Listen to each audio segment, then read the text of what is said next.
السلام علیکم، میرا نام ہے ذیشان عثمانی۔ آج کی ہماری ویڈیو بہت زیادہ اہم ہے۔ اس ویڈیو کا ٹاپک ہے فکری زیادتی۔ ہمارے پاس اجتماعی زیادتی ہو جائے تو نیوز بن جاتی ہے، جنسی زیادتی ہو جائے تو نیوز بن جاتی ہے، لیکن ایک زیادتی ہمارے تمام گھروں میں تقریباً ہر روز ہوتی ہے۔ اس کے اوپر نہ کوئی بات کرتا ہے اور نہ اس کے اوپر کوئی بریکنگ نیوز بنتی ہے، اور وہ ہے سوچ کی اور فکر کی زیادتی، یا سوچ اور فکر کے ساتھ زیادتی۔ ہم لوگوں کو آج کل خدا بننے کا بڑا شوق چڑھا ہوا ہے، اور ہم چاہتے ہیں کہ سامنے والا بندہ ہماری مرضی سے سوچے، ہماری مرضی سے جیے، ہماری مرضی سے سانس لے۔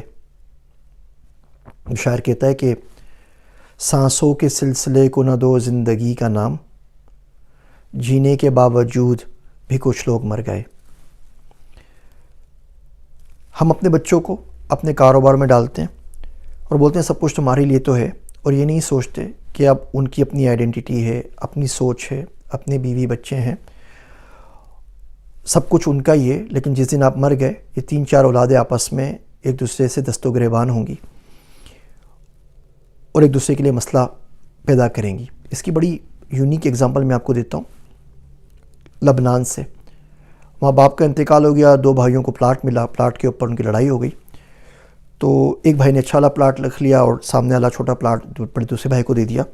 تو اس نے اس کے اوپر دنیا کی سب سے پتلی ترین عمارت بنائی۔ وہ کوئی آدھا میٹر 1 میٹر کی عمارت ہے، 1954 کی بات کر رہا ہوں، اور اس کو اس نے نام دیا انتقام۔ انگریزی میں اس کا نام گرج پڑا ہوا ہے، اور اس کو عربک میں الباسا کہتے ہیں۔ تو آپ سرچ کر لیجیے گا گوگل کے اوپر، میں ڈھونڈ کے آپ کو لنک بھی دیتا ہوں۔ تو الباسا عمارت بن گئی۔ وہ صرف اس نے اسی لیے بنائی کہ اس کے بھائی کا جو گھر ہے اس کا سامنے سی ویو کا جو ویو ہے وہ رک جائے۔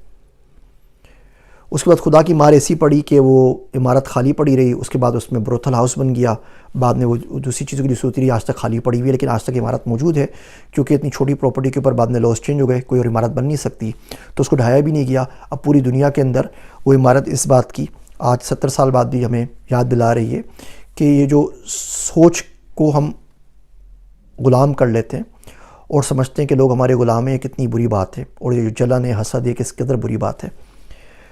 اللہ نے آزاد پیدا کیا ہے بندوں کو، ان کو آزاد رہنے دیجیے، انہیں غلام نہ بنائیے۔ بچے آپ کے پاس ہیں، یقین جانیے آپ کا کروڑوں کا بزنس ہے، اس کے باوجود آپ ان کو بولتے ہیں 15,000 لے لو، 20,000 لے لو، 30,000 روپے مہینہ لے لو۔ اس سے اچھا ان کو آپ الگ کر دیجئے، جانے دیجئے۔ آپ کے پیسے آپ کو نہیں دینے، آپ ان کو نکال دیجئے، آپ بولیں جی اپنا کام خود کر لو۔ لیکن اس طریقے سے ان کے اوپر ظلم نہ کرو کہ بچے دکان کے اوپر آپ کے سامنے کسی گاہک کو ریٹ بتاتے ہوئے بھی ڈریں، آپ کے سامنے کوئی فیصلہ کرتے ہوئے بھی ڈریں۔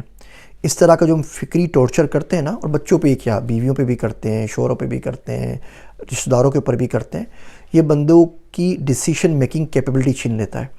اور جس شخص میں ڈیسیشن میکنگ کیپیبلٹی نہ ہونا، اس کا آپ کچھ نہیں کر سکتے، اس کا بیڑا غرق ہے، بیکور بیچارہ وہ فیصلہ ہی نہیں کر پائے گا، شادی کس سے کرنی ہے، کس سے نہیں کرنی، گھر کس کو دینا ہے، نہیں دینا ہے، گھومنے جانا ہے یا نہیں جانا ہے، جاب کرنی ہے کہ نہیں کرنی ہے، اسکل سیکھنی ہے کہ نہیں سیکھنی ہے۔ بالکل وہ نا سبزی بن کے بیچارہ بیٹھا ہوا ہوگا کہ اس کا دماغ کام نہیں کر رہا ہوگا۔ یہاں تک کہ لوگوں کے ساتھ ہوتا ہے کہ وہ بیچارے کھانے کا ڈیسیشن نہیں لے سکتے، آپ ان سے پوچھ لیں کہ کیا کھانا ہے تو وہ سوچنے میں 45 منٹ گزار دیتے ہیں، ان کو یہ پتہ نہیں لگ رہا ہوتا کہ کھانا کیا ہے۔ میرا ایک دوست ہے عبداللہ، وہ جب لوگوں سے ملتا ہے تو کہتا ہے کہ میں لوگوں سے 10-15 منٹ اگر بات کر لوں کسی شخص سے تو میں بتا سکتا ہوں کہ بچپن میں اس کے ساتھ ابیوز ہوا یا نہیں ہوا ہے، اور گھر میں یہ اس فکری ٹارچر سے یا فکری زیادتی سے گزرا یا نہیں گزرا، کیونکہ اس کا اثر اس کی پوری پرسنالٹی کے اوپر آ جائے گا۔ وہ سوچتے ہوئے بھی ڈرے گا، کام کرنا تو دور کی بات ہے، وہ ڈیسیشن نہیں لے پائے گا، اس کی اپنی کوئی مرضی نہیں ہوگی، اس کو بڑا خوف ہوگا ذلیل ہونے کا۔ ہائے اللہ، میں نے یہ بول دیا تو فلاں بندہ کیا بولے گا، میں نے ایسا کر دیا تو وہ کیا سوچے گا۔ میرا P H D advisor Daniel کر کہتا تھا جب تک بندہ ذلیل نہ ہو سیکھتا نہیں ہے۔ جب دنیا کو مارتی نا مکے پیٹ کے اوپر، تب آپ کو سمجھ میں آتا ہے کہ دنیا چلتی کس طریقے سے۔ تو یہ اتنا ڈر ہے نا فیلیور کا اور ذلیل ہونے کا، یہ ہمیں بالکل بھی آگے نہیں بڑھنے دیتا۔ تو آج سے اپنے آپ سے وعدہ کیجئے کہ ڈرنا نہیں ہے، یہ خوف دل سے نکال دیجئے۔ کوئی ذلیل کرے گا، کرنا ہے ذلیل کرنے دو، آرام سے جتنا کرنا ہے کر لے، آج کرے گا کل کرے گا نا، سال بعد آپ جس جگہ پہنچ جائیں گے نا، اس کے بعد وہ آپ کا ماتھا اور ہاتھ چومتا ہوا واپس آپ کے پاس آئے گا، پھر ذلیل نہیں کرے گا۔ اور لوگوں کو غلام نہ بنائیں۔ بالکل بھی خدا بننے کی کوشش نہ کریں کہ لوگ آپ سے پوچھ کے کھانا کھائیں، آپ سے پوچھ کے اٹھیں، آپ سے پوچھ کے بیٹھیں، آپ سے پوچھ کے سوئیں، آپ سے پوچھ کے پانی پئیں، آپ سے پوچھ کے خریداری کریں، کپڑے پہنیں۔